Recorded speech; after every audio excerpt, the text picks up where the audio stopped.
Komputer. Jika kita mendengar nama ini, maka yang terbayang di pikiran kita adalah modernisasi.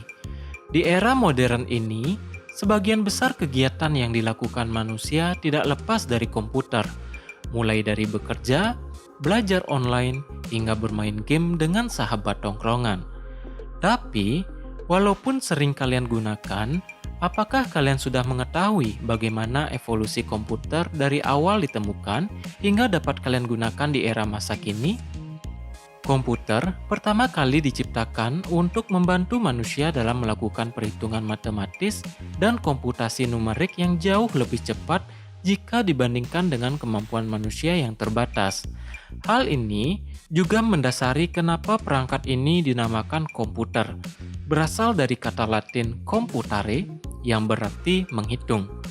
Seiring berjalannya waktu dan inovasi yang dilakukan, definisi komputer pun mengalami pergeseran makna yang lebih luas, di mana komputer merupakan mesin elektronik untuk perhitungan cepat yang mampu menerima inputan data digital, melakukan pemrosesan di memori sesuai dengan aplikasi yang digunakan untuk kemudian dihasilkan menjadi sebuah informasi.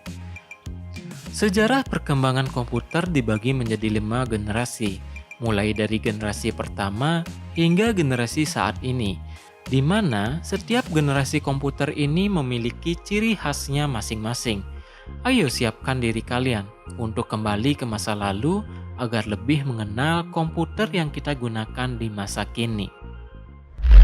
Generasi komputer pertama dari tahun 1941 hingga 1952. Komputer generasi pertama diawali dengan persaingan antar negara yang terlibat dalam Perang Dunia Kedua. Sebagai contoh, pada tahun 1941, seorang insinyur Jerman yaitu Konrad Zuse menciptakan komputer yang digunakan sebagai alat untuk mengendalikan pesawat terbang dan peluru kendali. Selain itu, diciptakan juga komputer bernama Colossus di Inggris yang bertugas sebagai code breaker untuk memecahkan kode sandi musuh, di mana dalam hal ini adalah kode sandi Jerman. Setelah Perang Dunia Kedua berakhir di tahun 1945 dan dunia memasuki masa damai, komputer tetap mengalami perkembangan dengan berbagai inovasi. Tren pemanfaatan komputer pun berkembang pesat ke bidang lain, bukan hanya untuk kepentingan perang saja. Komputer generasi pertama memiliki ciri khas yang memiliki ukuran yang sangat besar. Hal ini disebabkan karena pada masa itu, komputer memakai tabung vakum sebagai sirkuit dan silinder magnetik sebagai memori, sehingga memerlukan ruangan yang sangat besar. Komputer generasi pertama juga terbilang boros energi listrik dengan kecepatan komputasi yang terbilang rendah. Selanjutnya, komputer generasi pertama menggunakan kode mesin yang rumit dan sulit dipahami dan belum memiliki sistem operasi, sehingga terbatas hanya dipahami dan digunakan oleh beberapa orang atau beberapa instansi saja. Dan yang terakhir, komputer generasi pertama menggunakan perangkat yang bernama punch card dan paper tape sebagai input dan outputnya hanya berupa sebuah printout. Pemanfaatan utama dari komputer generasi pertama adalah untuk membantu operasional negara. Pada masa itu, Howard Hathaway Aiken dari Universitas Harvard menciptakan kalkulator elektronik untuk US Navy yang bernama Mark I.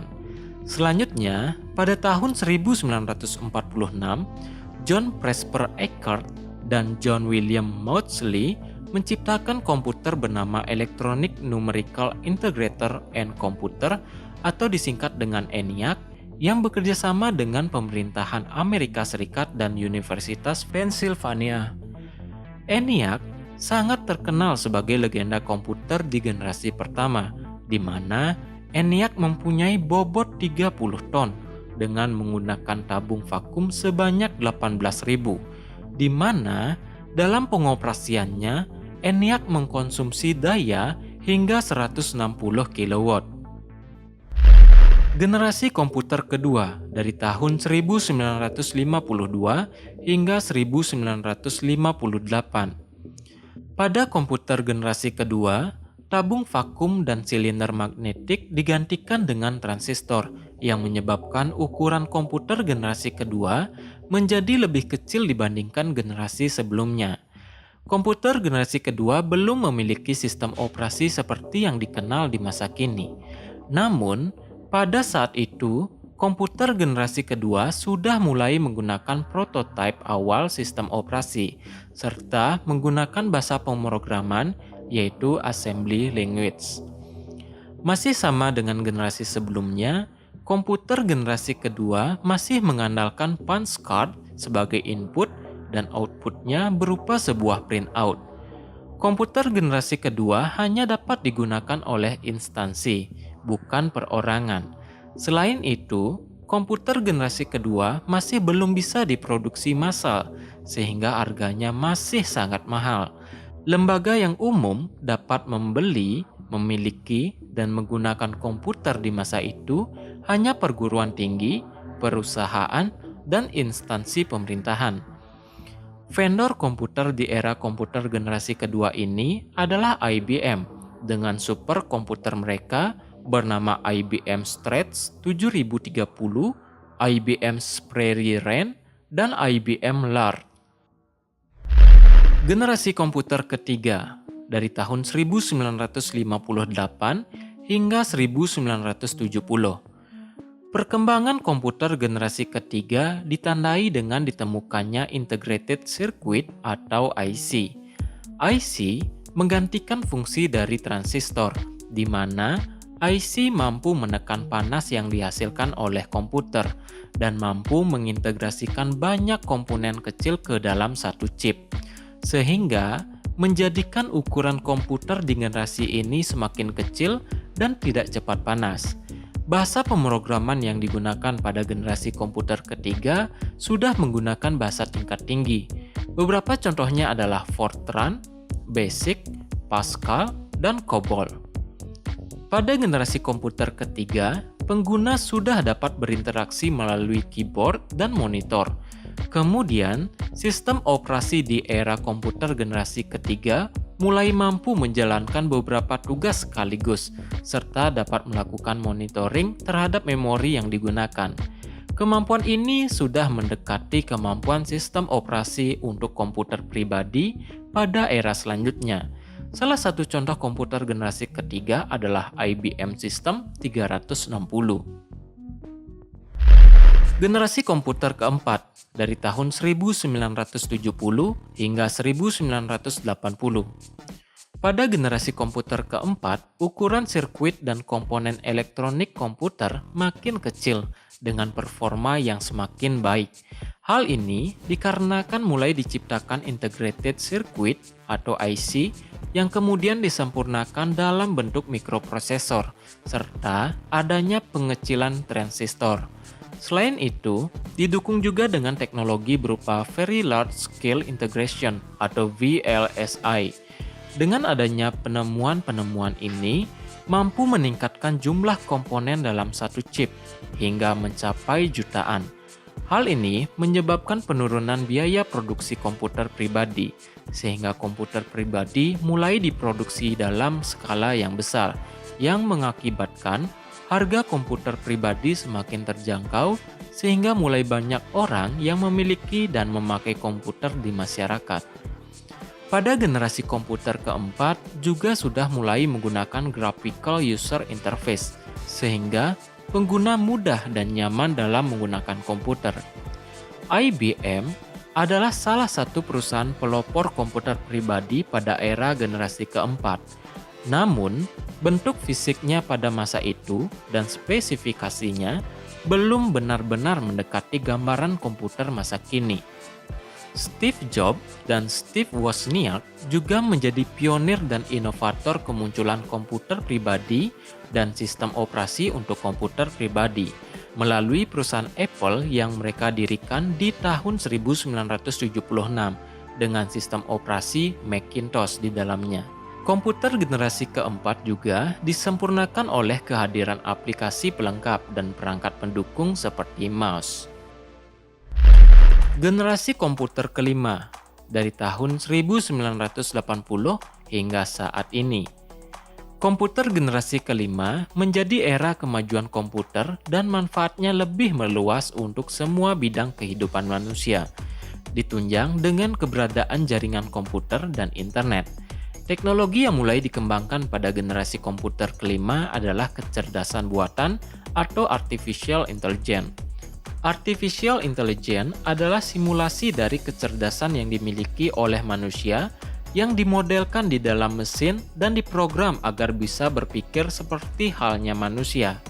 Selain itu, beberapa teknologi yang turut berkembang di era komputer generasi kelima diantaranya adalah cloud computing, augmented reality atau AR, virtual reality atau VR, Internet of Things atau IoT, speech recognition, face recognition, big data, machine learning, dan deep learning. Komputer generasi kelima semakin handal dengan unit pemrosesan yang semakin bertambah banyak, di mana komputer generasi kelima mampu melakukan pemrosesan sebuah tugas secara paralel yang melibatkan lebih dari satu komputer. Input yang digunakan untuk berinteraksi dengan komputer juga sudah semakin beragam, mulai dari menggunakan keyboard, mouse, touchpad, trackpad, hingga menggunakan inputan suara atau ucapan. Beberapa contoh komputer di generasi ini yang sudah bisa kita gunakan adalah desktop, laptop, tablet, dan smartphone. Setiap produk memiliki seri dan versi yang bisa disesuaikan dengan kebutuhan dan budget pengguna. Bagaimana jika kita melihat sejarah komputer? Perkembangannya sangat pesat sekali, bukan? Dari awalnya komputer memiliki ukuran yang sangat besar, hingga sekarang komputer dapat kita bawa atau gunakan dimanapun kita berada. Kemudian dari komputer yang hanya bisa menjalankan satu tugas dalam satu waktu, kini komputer sudah bisa multitasking. Dengan perkembangan teknologi yang semakin canggih dan banyak kemudahan yang didapatkan, tentunya akan selalu ada dampak negatif yang mengikuti jika kita tidak bisa menggunakan sebuah teknologi secara bijak. Mulai dari dampak sosial masyarakat, pendidikan, hukum, hingga kesehatan. Dengan berkembangnya teknologi yang semakin cepat, kita manusia sebagai brainware harus ikut berkembang juga dari segi ilmu hingga etika saat menggunakan sebuah teknologi, sehingga bukannya teknologi yang melampaui kita, tapi kitalah yang mampu memanfaatkan teknologi untuk menjadi solusi bagi diri kita dan orang lain. Oke, mungkin sekian saja video kali ini. Jika kalian suka konten-konten seperti ini, silahkan like video ini, kemudian subscribe channel ini, dan share juga ke teman kalian agar teman kalian juga memiliki referensi yang sama dengan kalian. Terima kasih.